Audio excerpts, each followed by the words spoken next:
slight case of overbombing. It's the second compilation from Sisters of Mercy. Yeah. Why? Why not? I think every band has to, as soon as it gets the chance, it has to release a greatest hits just to make some new friends and make people aware that it is a major band and not a cult item.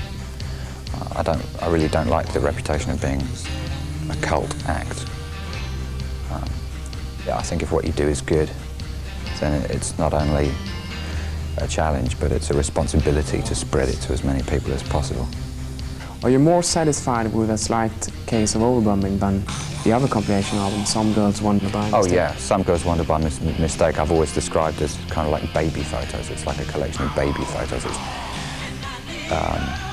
interesting for the people that already know you, but you wouldn't want to show your baby photos to a stranger. Whereas the greatest hits are something that you definitely would want to show to a stranger.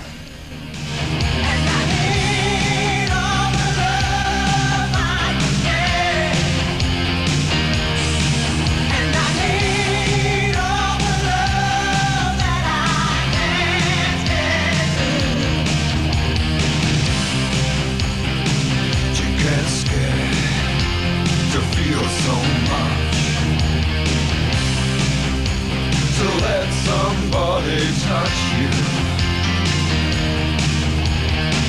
It's so hot, so cold, so far, so out of control. Hard to come by, and harder to hold. Is it really your favorite songs, the one you have compiled from your album? No, I do tend to prefer the I tend to prefer the less bombastic songs. But I'm smart enough to know that the record company can't sell those as singles, which is one of the reasons the record's called A Slight Case of Overbombing. It does tend to represent the more bombastic side of the band, I think. And so some of my favourite songs are more indirectly powerful. You know, we've written a lot of songs, or I've written a lot of songs which I thought could be hits in the same way that R.E.M. have hits, but I can't get my record company, particularly in Britain, I can't get them to understand that I am Michael Stipe and not Ozzy Osbourne.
A picture of you as the king of goth and black hair, as you don't have anymore. No, I don't. That's not really my picture.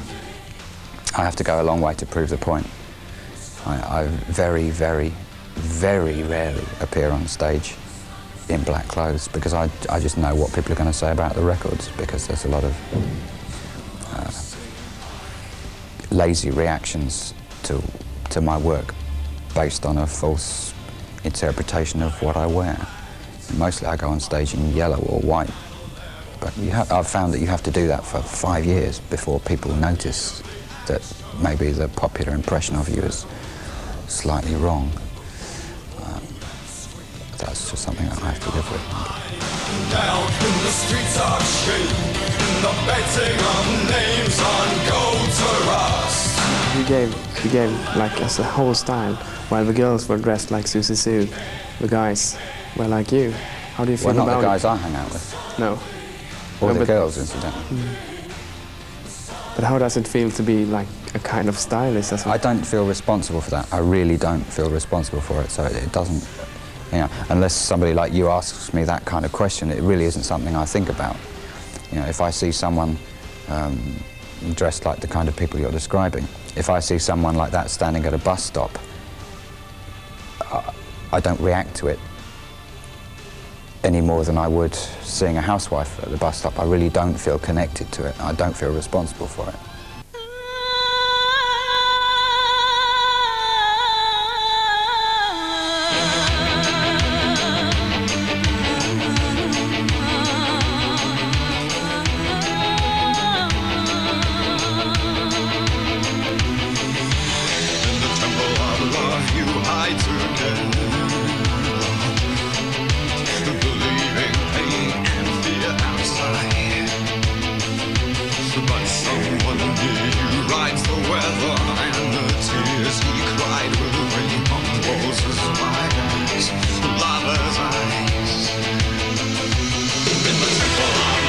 Quite a few times, for example, on Fluidland, you have been dealing with political things with Mother Russia.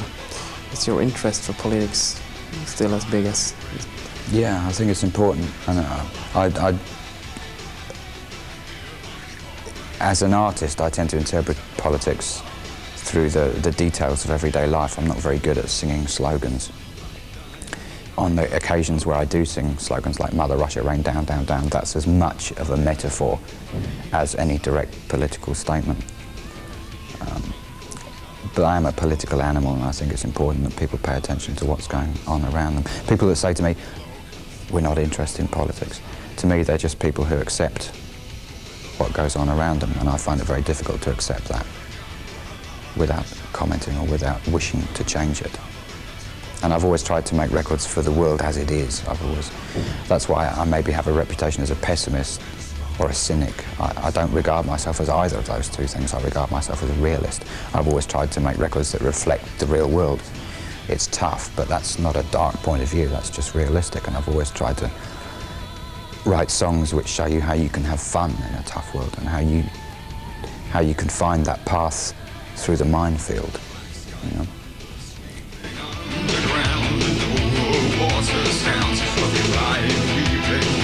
Maybe I understand things wrong, but I can still, you're dealing with important subjects, but at the same time there is humor in your songs as well. There's things that you can laugh. I think it's an important weapon, humor. And I think it is important to laugh. It's important to, it's a 20th century aesthetic. I think everybody has an appreciation of the absurd, but that appreciation is particularly well developed in English people. We have a lot of ways of expressing that which aren't common to other local cultures. You know, most of our television humour involves extreme violence. And we find that very funny.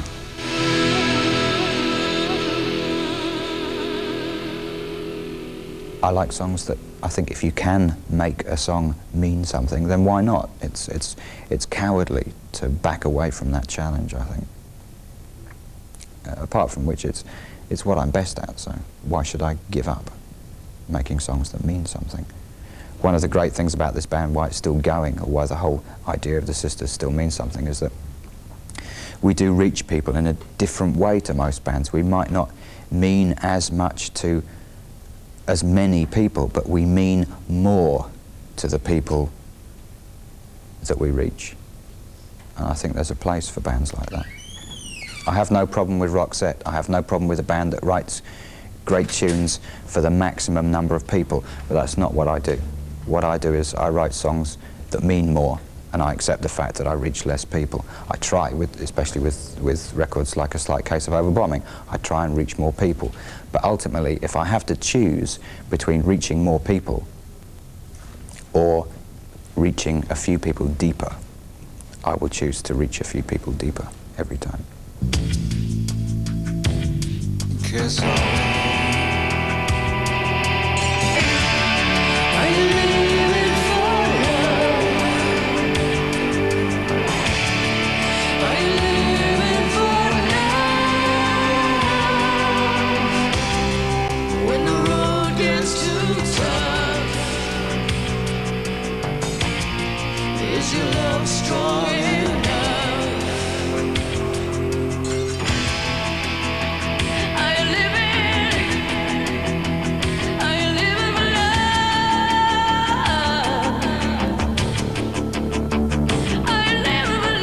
Andrew, are you living for love?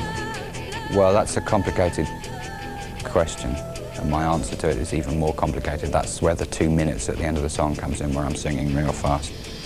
I answer it in my own particular fashion. I kind of interpret the question differently. There's a complicated dialogue going on in the song between the female voice and the male voice. Not because they're female or male, I don't regard that as particularly important, but the dialogue is clearly two-sided because the sounds of the voices are so different. Because I sing baritone and Terry has a voice like an angel. My answer does involve serious use of weaponry. But that's kind of like a metaphor, really. I'm not sure I mean it directly.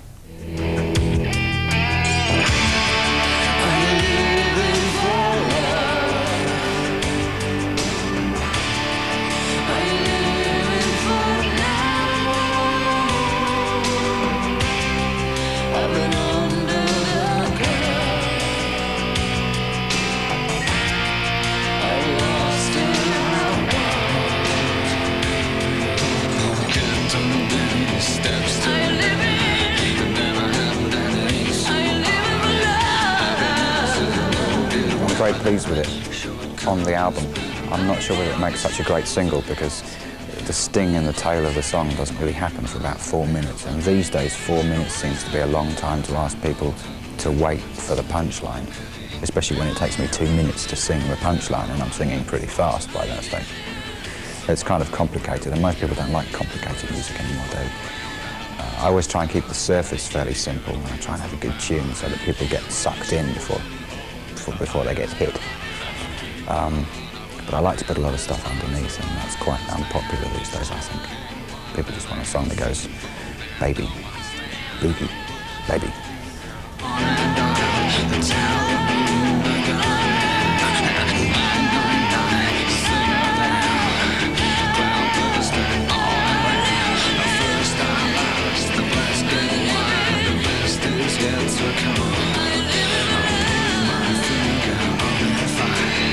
You've been working with Terry Nunn from the group Berlin. Well, kind of, yeah. The tape I was working from already had her vocal on it. So, although I met her once in the mid-'80s, I didn't meet her to make the record. I just fucked around with the tape that her vocal was already on. But that was one of the reasons for my wanting to cover, if you want, that song, to work with that song and change it around, because I thought her vocal on it was great. So I used the original demo because I don't see the point in re-recording something if it's already so great to start with. So I edited it. I changed the bass and the drums and the keyboards around that were already on there a little bit. I got a friend of mine from Leeds to put some electric guitars on and then sang my stuff. So the original version sounds kind of like, I don't know, a sort of a Jennifer Rush song, I suppose, and the new version sounds like Jennifer Rush from hell. You've been living in Hamburg now for 9 years, the longest time you ever spent in the city. Yeah. Why don't you want to come back to Britain? Because it's fucked up. Maybe I'll move back there full time when the government changes, or when the next few governments have started repairing the damage that Thatcher did. But the current government won't repair that damage. If anything, they're making it worse. Britain just doesn't work anymore. It's hard to live there because the infrastructure is broken. And particularly now that I can see Britain from the outside, I'm even more aware of what's wrong with it. And that does make me very angry. I would change it by offering to be mayor, but at the moment I can't see anybody voting for me. Maybe in 10 years or so, when I look like a mature, responsible adult. Andrew, are you a person who is hard to deal with? I mean, like, you split with the first edition of Sisters of Mercy and then with Wayne Hassett. Yeah, there's only a couple of people that have ever been in the band that I'm not still friends with. These things are exaggerated by the press. And I think a lot of ex-members try and create a conflict maybe just to keep themselves interesting when they're not doing very much, in the same way that musicians are generally the kind of people that are very easily encouraged by lawyers to make work for lawyers. They're very easily led because they don't really know the business and because they haven't got anything better to do when they leave the band. But I'm friends with almost everybody that was ever in the band. And most of the people that were in the band for quite a while. Most bands don't exist very long. This band's been together for 13 years in one shape or another. So it's not really a history of conflict. We're just a little bit more open and honest about our internal conflicts, the internal conflicts that any band has. And because I'm not very good with the media, I'm not very good at answering the criticisms of me, or because I'm too busy doing something. And so certain rumours tend to gather strength just because I don't answer them.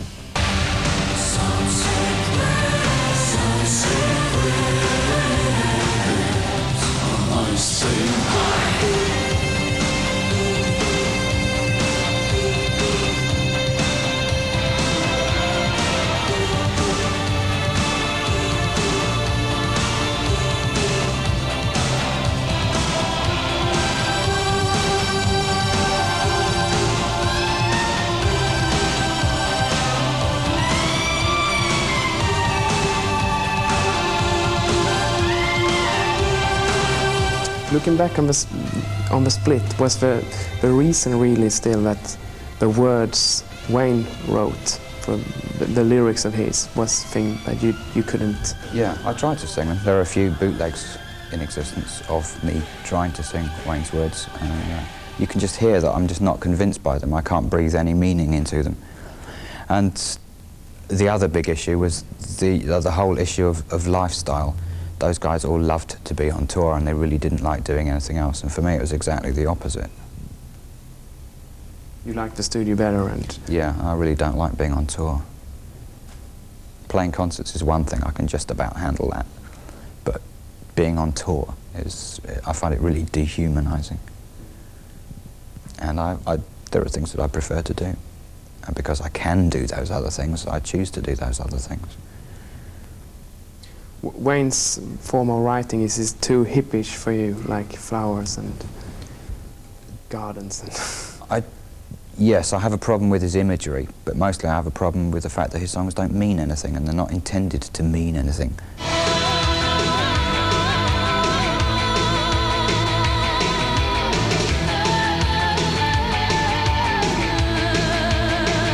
You think you will still keep on going, work on your own, because as I can see, you're fascinated with the modern technique and making music? Or yeah, I love writing songs and I love making records, and as long as the peripheral activities don't get too boring or too frustrating, then I shall keep doing that.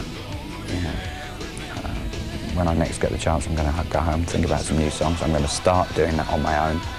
If I write the kind of songs that sound like I need help from outside, then I'll work with other people.